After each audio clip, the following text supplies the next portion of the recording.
Thank you, Chairman. Gentlemen, I appreciate y'all's decade of service. As the fabled Foreign Service officer, Ambassador Ryan Crocker, says, because we have pumps and wingtips on the ground, meaning diplomats, that prevents us from having the need to have boots on the ground, the military. Y'all are an important role in our national security, and thank you and your colleagues. Mr. Taylor, my first questions are to you, and these are questions that are on years prior to your time in the Ukraine, but I'm pretty sure you can answer them. Did the Ukrainians get aid in FY17?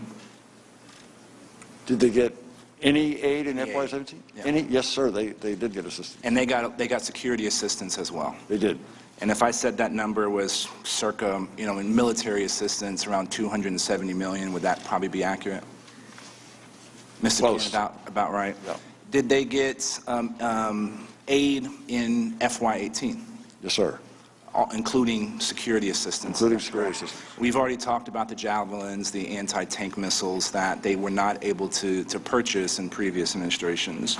Have they gotten security assistance in FY19? Yes, sir. Prior to the $400 million or so that we're discussing or been discussing a lot here today? They got some previous year, some probably FY18 assistance, but George, you may know. It takes a while once money is obligated to actually reach the country. There were 2 island-class ships that just arrived in the port of Odessa, Sure. And that was with prior year money. So there's about a lag of a year. My point is that we have been supporting the Ukrainians under this administration in order to help them kick out the Russians who invaded their country. Yes, sir. 100%. Ambassador Taylor, you earlier testified that Ukrainian officials did not become aware of potential U.S. assistance being withheld until August 29th. Is that accurate? That's my understanding, Mr. Hurd. Would you find it surprising if a Ukrainian official knew about that sooner and did not contact you?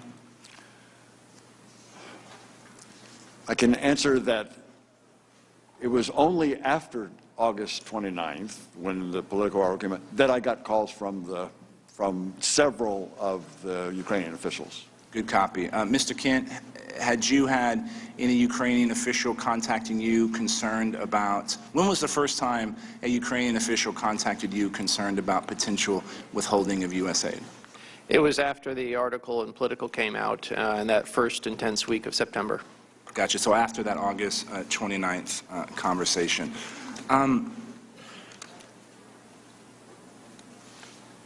There's a lot of talk about Rudy Giuliani and who he was and wasn't meeting. Do we know or have an idea of the Ukrainian officials that he was meeting with over the last couple of years? I don't, sir. Have you had any Ukrainian officials call you after a meeting with Rudy Giuliani concerned about the nature or the context of that conversation? Yes. Mr. Yermak has expressed concern about his interactions with Mr. Giuliani. And I believe that meeting was somewhere in late August, is that correct? It was, there were meetings and there were, I think, also phone calls.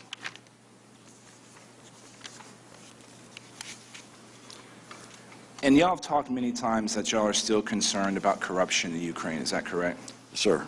Have we seen whatever this anti-corruption statement we wanted the Ukrainians to make? Are you referring to the statement that was being negotiated between Kurt Volker, Gordon Sondland, and Andrei Yermak? Yes. That was not an anti-corruption statement, sir. What was the statement?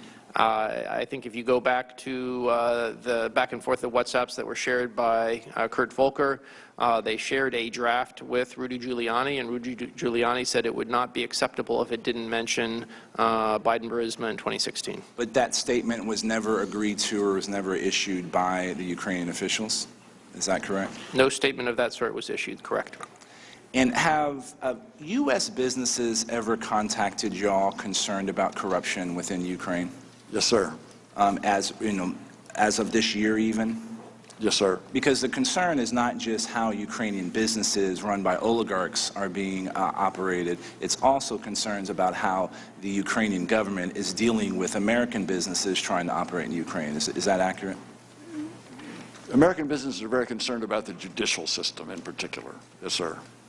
I yield back in time. I do not have, Mr. Chairman.